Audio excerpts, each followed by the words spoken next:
Amerika Syarikat sudah memberi sejumlah 158 bilion US dolar dalam pelbagai jenis bantuan, termasuklah membangunkan sistem pertahanan anti peluru berpandu sejak penubuhan negara haram ini. Israel menjadi penerima terbanyak dana asing dari Amerika Syarikat sejak berakhirnya Perang Dunia Kedua dan mendapat bantuan ketenteraan sebanyak 3.8 bilion US dolar setahun mengikut perjanjian ditandatangani pada 2019. Sehingga kini, kita dapat melihat hubungan dua negara ini yang sangat erat. Malah Amerika Syarikat menunjukkan sokongan rapat semasa perang di Gaza dengan kehadiran Presiden Biden di Israel untuk menyatakan sokongan. Jadi dalam video kali ini, kita akan melihat bagaimana hubungan Israel dan Amerika Syarikat wujud dan berkembang sehingga hari ini. Teruskan menonton.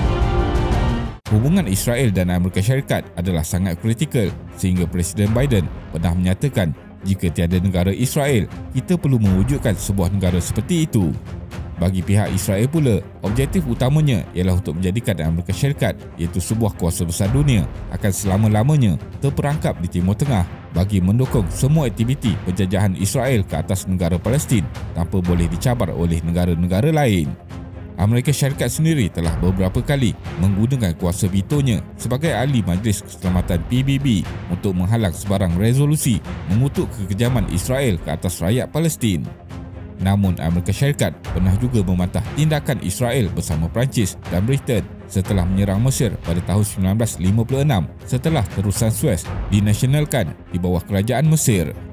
Krisis terusan Suez telah menjadi perhatian negara-negara Arab dan jika Amerika Syarikat menyokong tindakan Israel, Perancis dan Britain, ia akan menyebabkan Timur Tengah hilang kepercayaan kepada Amerika Syarikat sebagai negara yang boleh dipercayai dan mula rapat dengan Kesatuan Soviet.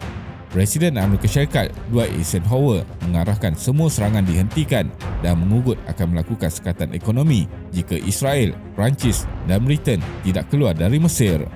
Kemudian, setelah kejayaan Israel dalam Perang 6 Hari pada tahun 1967, berlaku perubahan dengan pertambahan dalam sokongan Amerika Syarikat terhadap Israel disebabkan kepentingan strategik Amerika Syarikat yang mula berubah disebabkan Perang Dingin dengan Kesatuan Soviet. Amerika Syarikat melihat Israel sebagai alat untuk mengekang Kesatuan Soviet untuk mempengaruhi Timur Tengah dan Amerika Syarikat mengukuhkan sokongan diplomatik dan ketenteraan kepada Israel. Pada tahun 1970-an, dengan perjanjian damai ditandatangani antara Israel dan Mesir, aktiviti perdagangan semakin rancak dan ekonomi Israel berkembang dari sedang membangun sehingga menjadi setara dengan ekonomi negara barat. Ia juga disokong dengan kepesatan industri sains dan teknologi yang menarik ramai pelabur asing ke negara itu. Selepas kejatuhan Kesatuan Soviet, bantuan dan dana daripada Amerika Syarikat kepada Israel masih lagi tidak terjejas kerana pelibatan Amerika Syarikat di Timur Tengah makin bertambah serta kedudukan Amerika Syarikat sebagai kuasa dunia pada era 90-an yang mahu dilihat negara yang kononnya membawa kestabilan dunia. Israel diberikan pinjaman wang dari bank di Amerika Syarikat dengan kadar faedah yang rendah dan pada tahun 1980-an dan 1990-an bermulanya pelbagai kerjasama dalam sektor penyelidikan dan pembangunan teknologi. Tentunya, pelibatan Amerika Syarikat di Timur Tengah mempunyai kepentingan tersendiri, contohnya dalam pasaran global minyak mentah. Polisi kerajaan Amerika Syarikat terhadap Israel. Polisi Amerika Syarikat terhadap pendudukan haram Israel di Palestin sering berubah-ubah sejak tahun 1967. Sehingga tahun 1980-an, di bawah pentadbiran beberapa presiden yang berlainan, kerajaan Amerika Syarikat menyatakan aktiviti Israel ini adalah bertentangan dengan undang-undang antarabangsa. Kemudian Presiden Ronald Reagan menyatakan pendudukan Israel di tanah Palestin bukannya satu kesalahan, tetapi ianya tindakan yang provokatif dari Israel. Presiden Reagan mahu dianggap sebagai presiden yang pro-Israel dan melakukan pelbagai formalisasi kerjasama strategik, contohnya antara Pentagon dan IDF. Di bawah pentadbiran Reagan, Israel juga menerima bantuan 3 bilion US dolar setahun dari Amerika Syarikat. Pada tahun 2004, Perdana Menteri Ariel Sharon telah menulis surat kepada Presiden George W. Bush bahawa ianya mustahil untuk Israel kembali kepada persempadanan asal yang ditetapkan pada 1949 berikutan pertambahan jumlah populasi haram Israel di tanah Palestin. Seorang pegawai rasmi Amerika Syarikat pernah menulis pada tahun 2014 bahawa kerajaan Amerika Syarikat sendiri tidak pasti apa yang sepatutnya dilakukan kerana pendirian setiap pemimpin di Israel sejak awal, walaupun dari parti politik berbeza, adalah mahu meluaskan pendudukan haram ke Palestin seperti yang berlaku di tebing barat. Presiden Obama pula pernah menandatangani perjanjian perdagangan yang menghalang sebarang tindakan melibatkan ekonomi dibuat terhadap Israel, termasuklah boikot, penarikan pelaburan dan sekatan ekonomi. Akan tetapi, Presiden Obama membuat kenyataan bahawa tindakan perluasan sepadan oleh Israel di tebing barat yang melampaui garisan hijau adalah tidak selari dengan polisi Amerika Syarikat. Kemudian Presiden Trump pula telah menarik kembali surat rasmi yang mengkategorikan aktiviti Israel adalah melanggar undang-undang antarabangsa yang pernah dikeluarkan pada tahun 1978 oleh Jabatan Undang-Undang Kerajaan Negeri Amerika Syarikat. Pentadbiran di bawah Trump juga mengambil langkah drastik yang dianggap menyokong dan membenarkan pendudukan Israel di tebing barat, termasuklah melabelkan produk yang dihasilkan di kawasan tersebut sebagai Made in Israel. Trump juga mengiktiraf kota suci Jerusalem sebagai ibu negara Israel pada 2017 dan memindahkan kedutaan Amerika Syarikat dari Tel Aviv ke Jerusalem.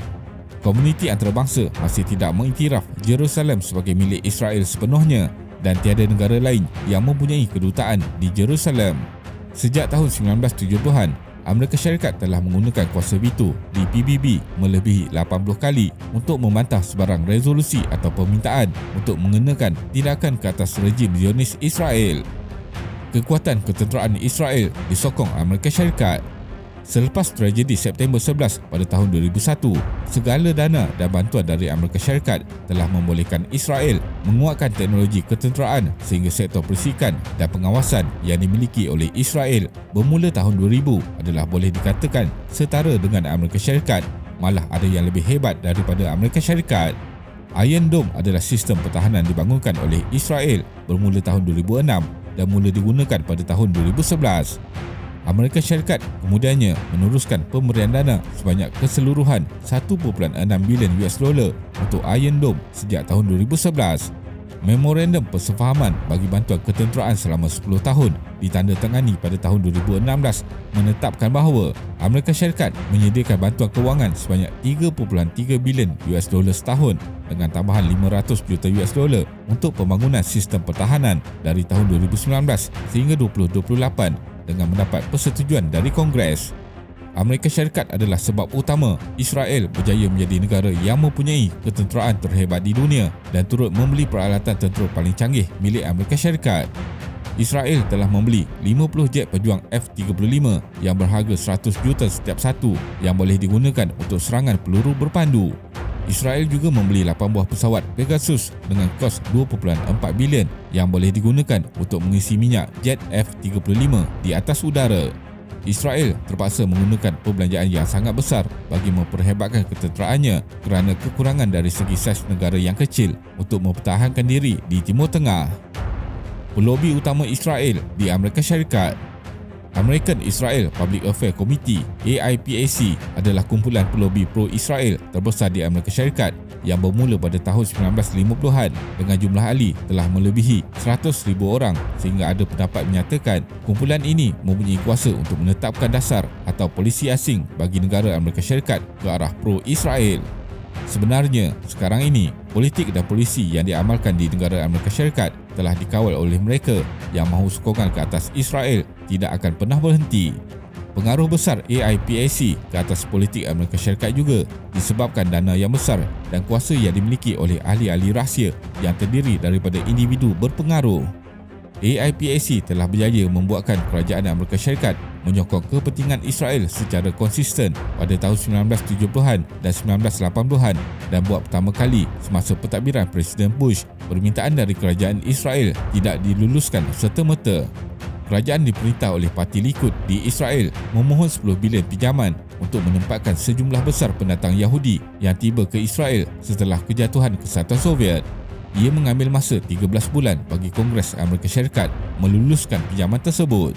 Kini, ahli politik yang bertanding dengan sokongan oleh AIPAC mempunyai 98% peluang untuk menang dan pada pilihan raya pertengahan penggal 2022 untuk memilih ahli Kongres, terdapat 365 orang calon bertanding dengan dana sebanyak 17 juta daripada AIPAC, termasuklah majoriti daripada Parti Republikan dan Demokrat. Bolehkah Israel berdiri sendiri? Dari segi ekonomi dan industri, Israel tidak mempunyai satu sektor ekonomi yang kukuh yang boleh beroperasi secara sendiri untuk menampung keperluan rakyatnya. Salah satu sumber pendapatan yang popular bagi negara haram Israel ialah pelancongan yang akan teruk terjejas jika berlakunya sebarang serangan dari luar. Bantuan kewangan daripada Amerika Syarikat adalah 3% dari bajet negara Israel dan 1% dari KDNK Israel. Perberhentian bantuan kewangan dari Amerika Syarikat akan menyebabkan Israel terpaksa menolak perbelanjaan pentingnya dalam sektor kesihatan, pendidikan dan akan menyebabkan ketegangan sosial walaupun ia tidak melumpuhkan ekonomi Israel sepenuhnya. Manakala bantuan daripada sektor ketenteraan daripada Amerika Syarikat adalah lebih penting dengan bernilai kira-kira 20% daripada bajet ketenteraan Israel yang digunakan untuk pencen dan papasan kepada tentera yang cedera atau mati. Amerika Syarikat telah komited untuk menjadikan Israel pasukan tentera yang sangat hebat dengan senjata yang paling canggih untuk menghadapi musuh supaya Israel hanya akan menerima kesan yang sangat minima dalam apa jua pertempuran. Hakikatnya, Israel juga tidak dapat bertahan dalam perang yang panjang menentang Hezbollah dan Hamas. Oleh itu, terpaksa bergantung kepada Amerika Syarikat yang menghantar 2 kapal pengangkut terbesar yang diletakkan di Laut Mediterranean untuk menggerunkan musuh. Sokongan dari kerajaan Amerika Syarikat ketika ini masih dilihat kukuh dengan Setiausaha Amerika Syarikat Antony Blinken menyatakan selagi ada Amerika Syarikat, Israel tidak akan dibiarkan sendirian. Kesimpulannya, hubungan antara Amerika Syarikat dan Israel masih dingin sehinggalah akhir 1960-an kemudian menjadi kukuh seperti Israel adalah salah satu pelanggan penting Amerika Syarikat pada tahun 1970-an dan menjadi kepentingan strategik bermula tahun 1980-an sehingga kini.